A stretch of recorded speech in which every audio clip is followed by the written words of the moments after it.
안녕하세요. 성균관대학교 조민환 교수입니다. 오늘은 그 동양 고전에 나타난 광에 대한 그 다양한 견해를 살펴보는 시간으로 진행을 할까 합니다. 먼저 앞으로 다룰 그 내용을 잠깐 개괄적으로 먼저 말씀을 드리고, 그리고 그 다음에 보다 그 구체적인 내용들을 말씀드리는 그런 식으로 진행을 할까 합니다. 자, 먼저 이 광에 대해서 그 가장 먼저 이렇게 그 기술한, 동양 고전에서 기술한 것은 서경이라고 하는 그 텍스트에 이 다방이라고 하는 그 편이 있습니다.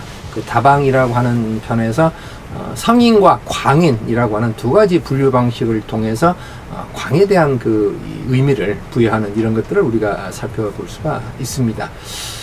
다음에 그 시경이라고 하는 그 텍스트 속에서 이 교동이라고 하는 그런 그 편 속에서 여성이 자신을 사랑했던 남자가 자신에 대해서 이렇게 별다른 그 관심을 보이지 않는 이제 그런 것에 대한 어떤 분노에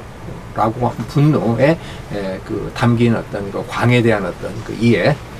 그 다음에 이제 그 한비자가 또 이 광에 대해서 말한 그 내용을 또 우리가 살펴볼 예정입니다.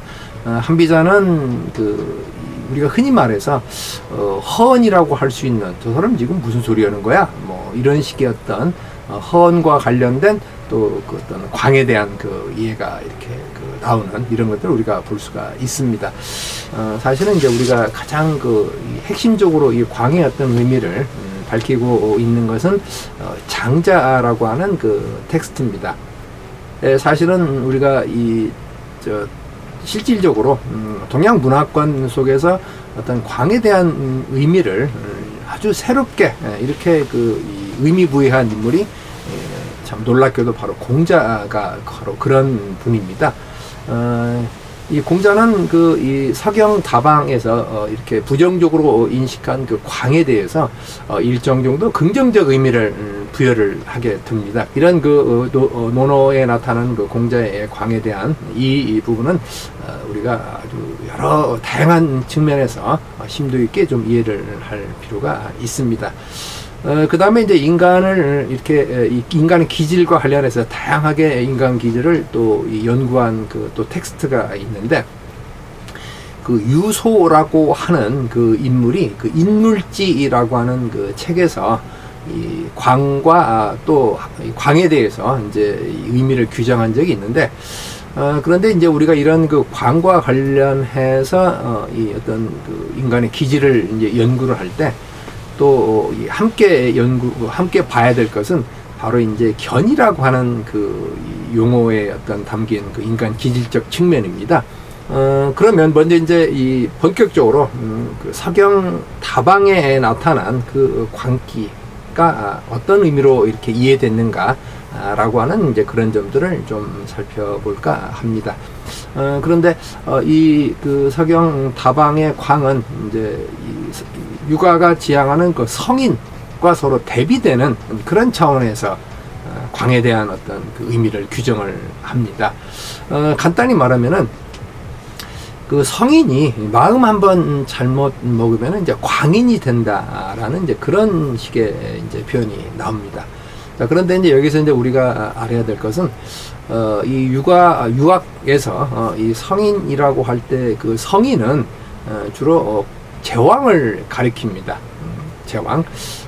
이제 이후에 이 제왕으로서 이제 성인이 이제 근데 그 논어와 같은 그런 어떤 이 시대에 오면, 이제 공자의 어떤 시대에 오면은 조금 달라지게 되고, 그리고 이제 맹자 같은 경우는 그 인륜의 가장 지극한 경지에 오른 인물이 이제 성인이다라고 해서 성인은 윤리적 인간의 어떤 전형으로 롤 모델로 이렇게 삼는데, 그런데 이제 유학의 어떤 도통론이라고 하는 게 있습니다. 성인 계보를 이제 특히 이제 유가 성인이 말한 그 도의 어떤 계통을 이렇게 쭉 정리한 그런 그 도통론에서는 도통론에서 거론되는 그 성인들이 있습니다.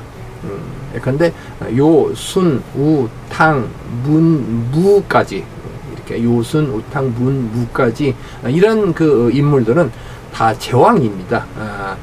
그런 점에서 전통적으로 이제 유학의 성인은 이렇게 윤리적 차원의 어떤 최고 경지에 오른 그런 차원의 성인이 아닌 경우에는 제왕의 어떤 그 역사다. 성인의 역사는 바로 제왕의 역사다. 라고 이렇게 이야기를 할 수가 있습니다.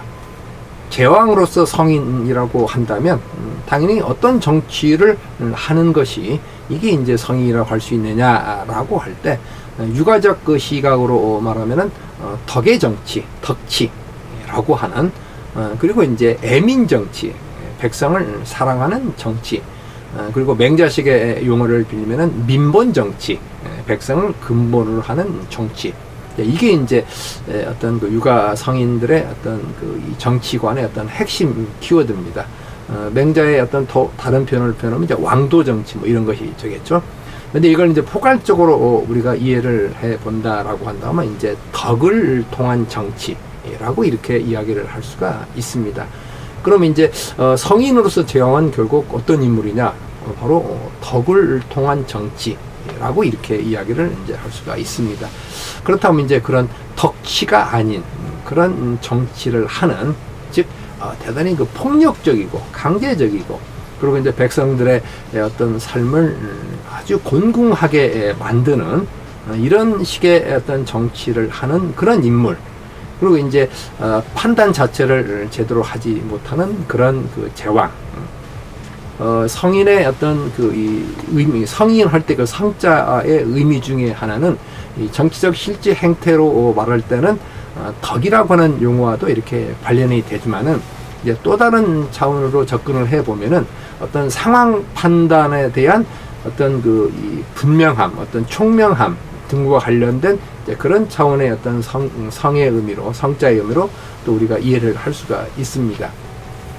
따라서 이제 이런 그 성인의 어떤 그 총명함과 그 다음에 이제 덕치라고 하는 관점에서 이해된 제왕으로서 성인 관과 이렇게 대비되는 차원의 광인의 어떤 그 의미는 방금 제가 앞서 말씀드린 그런 덕의 정치를 하지 않고 그리고 어떤 상황 판단을 제대로 하지 못하는 그런 어떤 그 혼내하고 우매한 그런 인물들 를 이제 광인이라고 이렇게 규정을 합니다.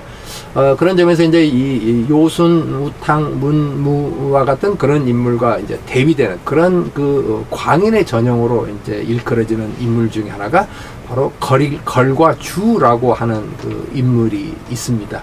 그래서 이제 그 걸과 주라고 하는 그 인물들은 이제 흔히 우리가 그 폭군의 어떤 전형으로 말해지는 백성을 이제 뭐 학대하는 것뿐만 아니라 주색에 빠져서 정사를 이제 제대로 이렇게 그 하지 못하는 뭐 이런 어떤 그 행태와 이렇게 결부되어 이렇게 나타납니다. 이런 어떤 그 이 서경 다방에 나오는 그 성인과 광인 간의 어떤 광인 사이의 어떤 핵심적인 내용을 정리를 해보면 성인이라도 한번 마음 잘못 먹으면은 광인이 된다라는 이제 그 이야기입니다. 예컨대 걸림금 주임금도 처음부터 그 광인적인 그런 광적인 행동을 했던 그런 제왕은 사실은 아니었다 그래요. 굉장히 능력이 있고 나름대로 이제 어떤 정치적 역량이 있었던 그런 인물인데 어느 순간 마음을 잘못 먹은 결과 중국 역사의 대표적인 그 폭군으로 그리고 이제 유가식의 어떤 그 광인으로 이렇게 이렇게 규정이 되어버렸다는 것이죠. 그런 점에서 제왕은 성인이 되어야 된다라고 하는 이런 사유가 이제 이후 역사 속에 쭉 전개가 되고, 자, 그런 흔적들을 이제 우리나라에서 만약 찾아본다면 이제 조선조 선조 유이 전후에서 이제 그 활약했던 명종 선조, 그 다음에 그 시대 활약했던 이제 퇴계 선생과 그 율곡 선생이 이제 군주에게 올렸던 그 이른바 성인되는 그 군주의 어떤 성인되는 그 어떤 학문 관련해서 성학 10도 그리고 성학 지교라고 하는 이런 또 그 자료들을 우리가 접해 볼 수가 있습니다. 이번 시간은 그런 서경 다방에 나오는 그 성인과 광인의 어떤 그 관계에 대해서 이렇게 간략하게 이렇게 좀 말씀을 드렸습니다. 자, 강좌를 마치겠습니다. 감사합니다.